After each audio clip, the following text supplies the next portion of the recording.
Bismillahirrahmanirrahim. Assalamualaikum warahmatullahi wabarakatuh.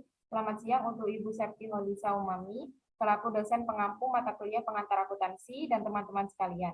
Kami dari kelompok 1 akan mempresentasikan hasil dari tugas kami yang kami beri judul Komponen Dasar Akuntansi dan Pencatatan Transaksi.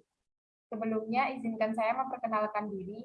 Saya Kasim Husnia dengan NIM 21104111242 dan selanjutnya rekan saya.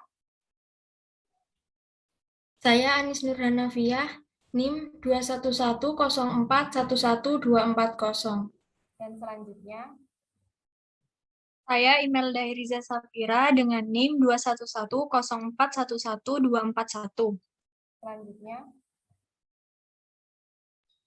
Perkenalkan, saya Vicky Nuraini, NIM 21104111243. dan selanjutnya, Perkenalkan, saya Dwi Ayu Lestari, NIM 21104111244.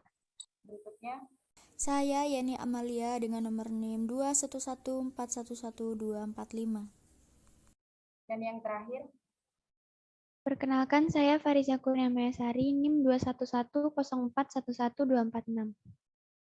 Baik, untuk pembahasan yang pertama yaitu siklus akuntansi akan disampaikan oleh Imelda Kairisa Safira. Materi yang pertama yaitu siklus akuntansi.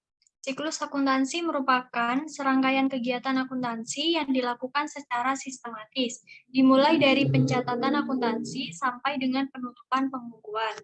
Nah, jadi siklus akuntansi itu diawali dengan terjadinya transaksi, lalu menyiapkan bukti transaksi, selanjutnya mencatat ke buku jurnal, lalu memposting ke buku besar, dilanjutkan membuat neraca saldo, dan dilanjutkan menyusun laporan keuangan, lalu membuat jurnal penutup dan neraca saldo penutup, dan yang terakhir membuat jurnal penyesuaian. Siklus ini dilakukan secara bertahap dan berurutan.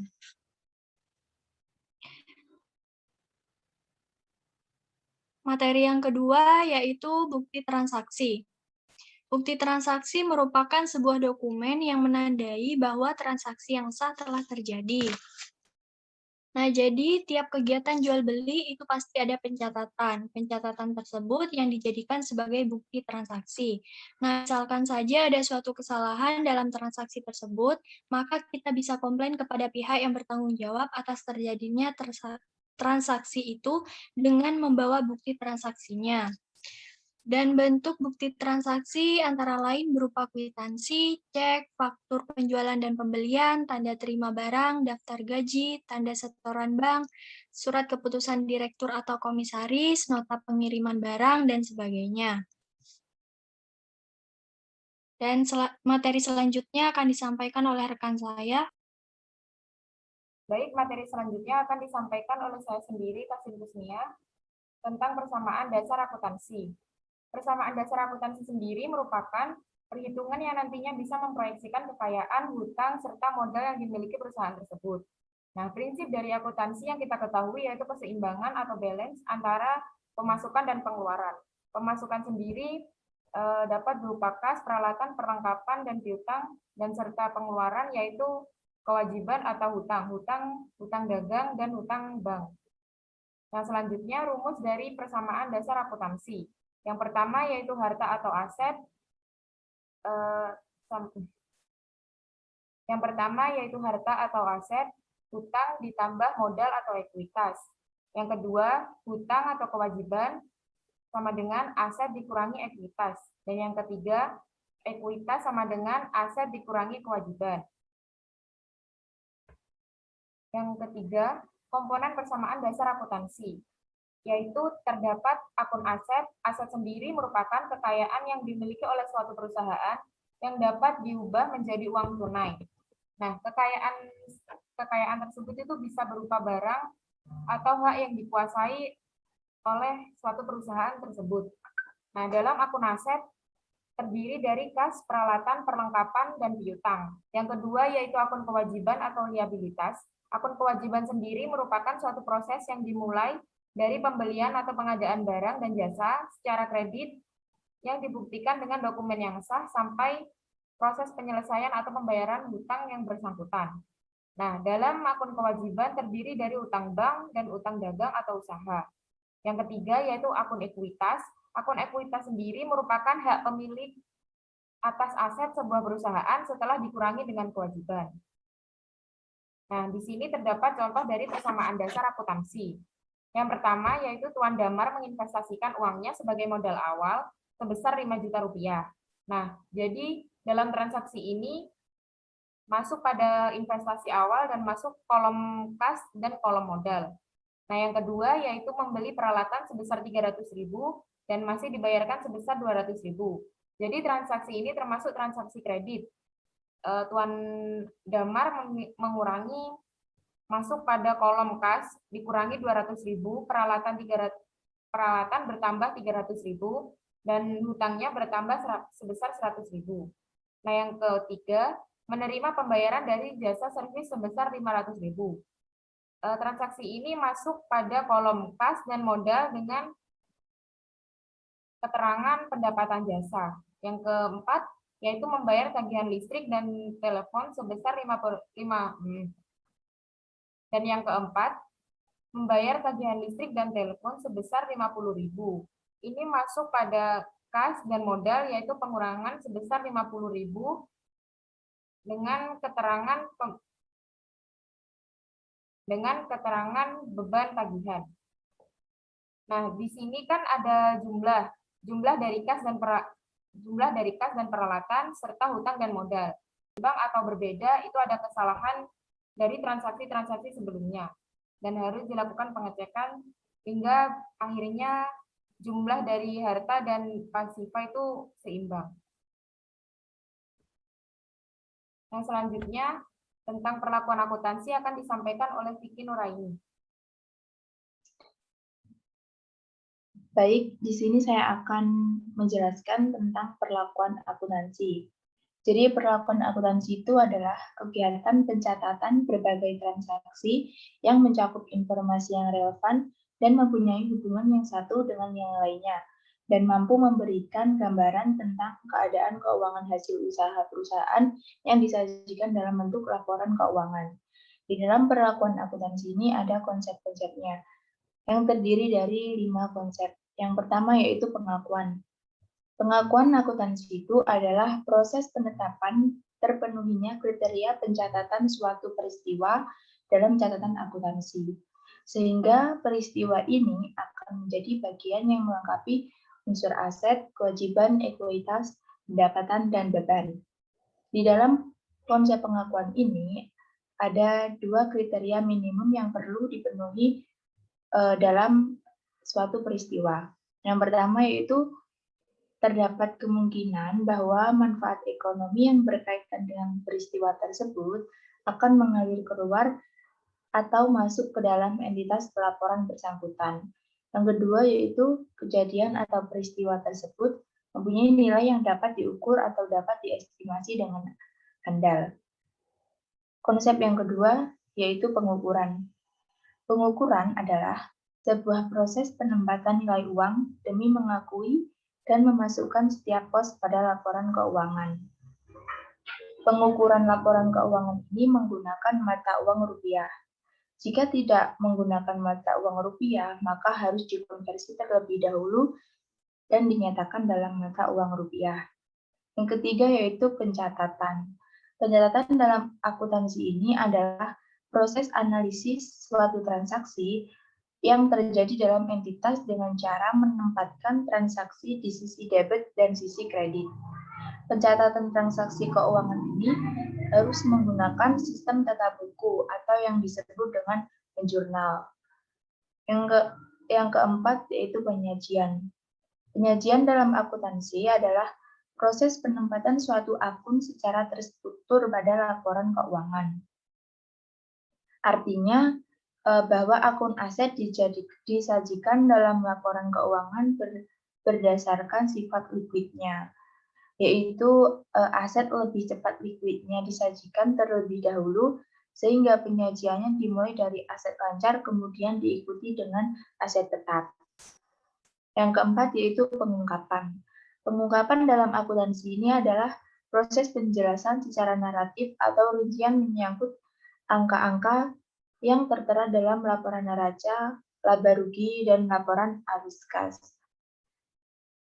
Penjelasan secara naratif pada laporan keuangan ini diungkapkan dalam catatan atas laporan keuangan atau CALK. Dan selanjutnya basis akuntansi. Basis akuntansi adalah himpunan dari standar akuntansi yang menetapkan kapan dampak keuangan dari transaksi harus diakui untuk tujuan pelaporan keuangan. Basis akuntansi ada dua, yaitu basis kas dan basis aktual. Basis kas berarti mengakui dan mencatat transaksi keuangan pada saat kas diterima atau dibayarkan. Basis kas ada dua pilar, yaitu berupa pengakuan pendapat dan berupa pengakuan beban. Yang kedua, basis aktual berarti mengakui dan mencatat transaksi pada saat terjadi atau saat perolehan. Artinya, basis aktual itu ketika transaksi itu terjadi tanpa memperhatikan saat kas atau setara kas diterima atau dibayar. Selanjutnya akan dilanjutkan oleh rekan saya. Baik, terima kasih. Di sini saya akan menjelaskan tentang jurnal. Setelah bukti transaksi dianalisis dan dinyatakan sah, kegiatan selanjutnya adalah melakukan pencatatan transaksi berdasarkan bukti-bukti yang tersedia. Kegiatan awal dalam pencatatan transaksi tersebut adalah dengan mencatatnya ke dalam buku jurnal. Jurnal atau sering disebut dengan buku jurnal merupakan buku catatan kronologis terhadap transaksi atau peristiwa keuangan di suatu perusahaan. Pencatatan kronologis berarti bahwa setiap transaksi dicatat sesuai dengan urutan tanggal transaksinya. Jurnal dibagi menjadi dua, yaitu jurnal umum dan jurnal khusus. Jurnal umum adalah jurnal yang digunakan untuk mencatat semua transaksi keuangan di suatu perusahaan berdasarkan urutan waktu kejadian. Terdiri dari dua jalur, yaitu debit dan kredit. Ada beberapa manfaat jurnal umum, yaitu 1. Mengetahui akan timbul pertambahan atau pengurangan suatu perkiraan. 2. Mengetahui jumlah yang akan dicatat di suatu atau lebih perkiraan. 3. Mengetahui jumlah yang didebit atau dikredit bahwa harus seimbang. 4. Dibuat tanda atau referensi supaya dapat diketahui suatu jurnal telah diposting ke perkiraan yang tepat di buku besar sesuai perkiraannya. Dan 5, dibuat referensi atau tanda agar diketahui suatu jumlah telah dilakukan posting ke perkiraan yang tepat di buku besar sesuai nomor perkiraannya. Sedangkan jurnal khusus adalah jurnal yang dikelompokkan secara khusus menurut jenis transaksinya. Ada beberapa manfaat jurnal khusus, yaitu 1. Kemudahan pencatatan secara kemudahan pencatatan secara sistematis. 2. Mempercepat proses data transaksi. 3. Mempermudah proses pemostingan ke buku besar. 4. Memudahkan pemeriksaan secara berkala. 5. Mengurangi risiko pengubahan data. 6. Adanya spesialisasi pekerjaan. 7. Peningkatan efisiensi. 8. Meminimalisir kesalahan. 9. Memudahkan memasukkan rincian data. 10. Kontrol internal yang lebih baik. 11. Referensi masa depan. Terima kasih. Materi selanjutnya akan dijelaskan oleh rekan saya. Baik, untuk materi yang selanjutnya akan dijelaskan oleh Anis Nurhanafia. Baik, saya akan menjelaskan tentang aspek manfaat. Ada beberapa aspek yang menjadi jurnal yang sangat bermanfaat dalam suatu perusahaan, yaitu yang pertama aspek riwayat transaksi. Buku jurnal tidak dapat dipelajari riwayat operasi perusahaan melalui transaksi-transaksi yang dicatat secara kronologis. Dengan membaca buku jurnal dapat diperoleh gambaran tentang kegiatan perusahaan dalam suatu periode tertentu. Yang kedua, aspek deteksi kesalahan.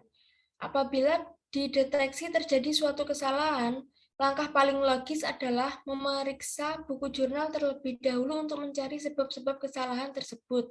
Hal ini dikarenakan angka-angka dalam sistem akuntansi berasal dari jurnal. Yang ketiga yaitu aspek pengendalian.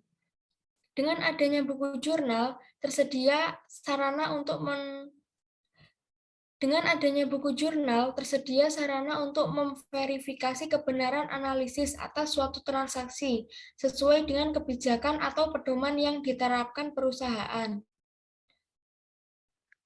Baik, materi selanjutnya akan dijelaskan oleh Yeni Amalia. Baik, selanjutnya di sini saya akan menjelaskan tentang pengertian buku besar. Buku besar adalah merupakan kumpulan akun-akun yang digunakan untuk menyertasi dan meringkas informasi yang telah dicatat dalam jurnal. Selanjutnya ada fungsi-fungsi buku besar. Yang pertama ada sebagai proses pencatatan data-data transaksi keuangan dalam bisnis Anda yang terjadi dalam periode akuntansi, baik saat ini maupun seterusnya. Lalu yang kedua ada media klasifikasi dan pencatatan kode data transaksi yang bersumber dari akun-akun perusahaan. Yang ketiga ada sebagai bukti atau validasi dari semua data yang telah terkumpul. Lalu yang keempat ada pembaharuan terhadap akun yang terdapat pada buku besar umum dan berkas-berkas data transaksi. Lalu yang kelima adalah sebagai pencatatan penyesuaian terhadap akun-akun perusahaan. Lalu yang terakhir ada persiapan laporan keuangan di akhir periode akuntansi. Lalu selanjutnya yaitu ada bentuk-bentuk buku besar. Yang pertama adalah buku besar bentuk T. Seperti apa itu buku besar bentuk T? Yaitu berbentuk huruf T serta mempunyai dua ruas bagian kanan dan bagian kiri. Ruas yang bagian kiri berisi jumlah rupiah debit, sedangkan ruas kanan berisi jumlah rupiah kredit.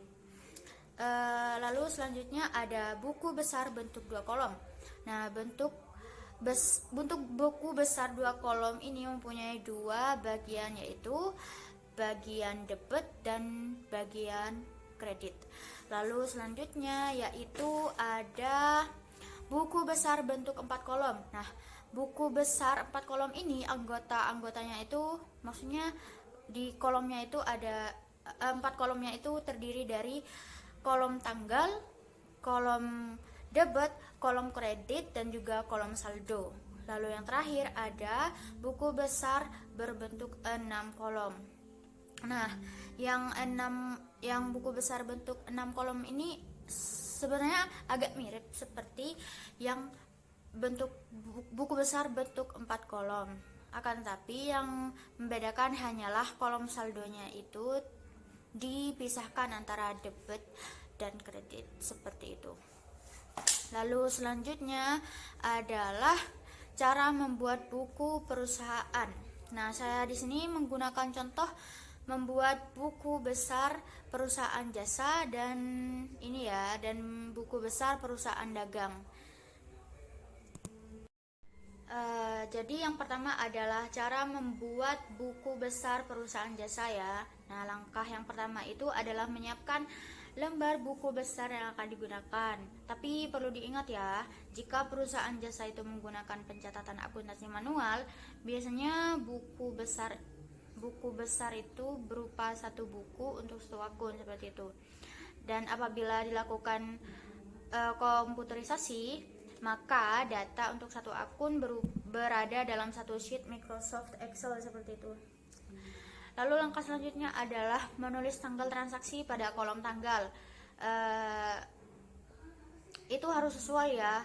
Misal kan kalian itu memposting data dari jurnal, seperti itu, maka penulisan tanggal tersebut, penulisan di buku besar itu harus disesuaikan dengan tanggal transaksi yang tertera pada jurnal, seperti itu. Nah, langkah selanjutnya yaitu adalah menulis saldo awal akun. Saldo ini berasal dari saldo pada laporan neraca akhir tahun ya. Akan tetapi jika akun tersebut belum memiliki saldo awal, tetap ya ditulis saldo awal. Caranya bagaimana? Caranya itu pada kolom saldo itu ditulis angka 0, seperti itu. Lalu langkah selanjutnya adalah mengisi keterangan atau uraian transaksi dari akun yang bersangkutan pada kolom uraian. Lalu langkah selanjutnya adalah menulis nomor referensi pada kolom nomor referensi sesuai dengan jenis jurnal dan nomor halaman jurnal yang diposting. Langkah selanjutnya yaitu menulis nilai nominal transaksi sesuai dengan kolom debit atau kredit pada jurnal yang bersangkutan. Lalu langkah selanjutnya itu ada Lalu langkah yang terakhir adalah menambahkan atau mengurangi dari tiap-tiap transaksi yang terjadi pada akun terkait, seperti itu. Lalu yang kedua yaitu ada cara membuat buku besar perusahaan dagang. Langkah yang pertama yaitu menyiapkan lembar buku besar yang akan digunakan, sama seperti yang tadi. Yang kedua juga sepertinya sama, itu menulis langkah transaksi pada kolom tanggal sesuai dengan tanggal transaksi yang tertera pada jurnal. Lalu yang ketiga mengisi saldo awal akun pada baris pertama kolom buku besar. Langkah yang keempat menulis keterangan atau uraian transaksi pada kolom uraian. Terus yang kelima menulis nomor referensi pada kolom nomor referensi sesuai dengan jenis jurnal dan nomor halaman jurnal yang diposting. Langkah selanjutnya yaitu menulis nominal transaksi sesuai dengan kolom debit atau kredit pada jurnal yang bersangkutan. Selanjutnya menulis jumlah saldo sesuai dengan hasil penambahan atau pengurangan dari tiap-tiap transaksi yang terjadi pada akun terkait. Baik, materi selanjutnya akan dijelaskan oleh Fariza Kurnia. Baik, di sini saya akan menjelaskan tentang neraca saldo. Jadi neraca saldo itu adalah suatu laporan yang membuat daftar akun beserta saldo-saldonya, baik itu akun yang bersaldo debit maupun yang bersaldo kredit.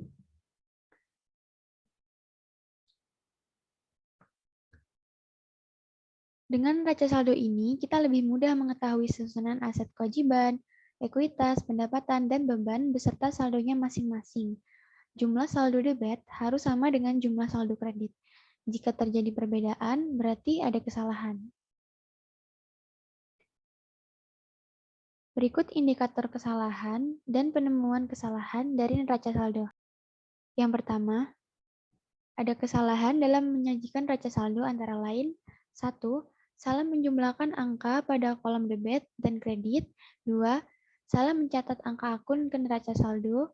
3. Salah memasukkan saldo akun ke kolom yang seharusnya. 4. Salah karena ada akun yang tertinggal atau tidak dimasukkan. Kemudian ada kesalahan saldo akun. Antara lain yang pertama, salah menghitung saldo akun. Yang kedua, salah menempatkan saldo ke akun. Berikutnya ada kesalahan posting. Antara lain 1. Salah memasukkan jumlah ke akun. Salah mendebit atau mengkredit saat posting. Ketiga, salah karena mengabaikan posting debit atau kredit.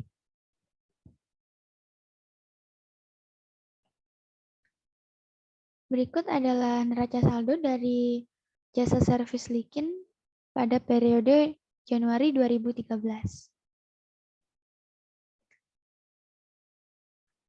Yang pertama di sini diketahui ada kas dengan nomor akun 111, debit sebanyak 5.250.000. Diketahui dari sini. Jumlah sisanya dari kas pada periode Januari 2013.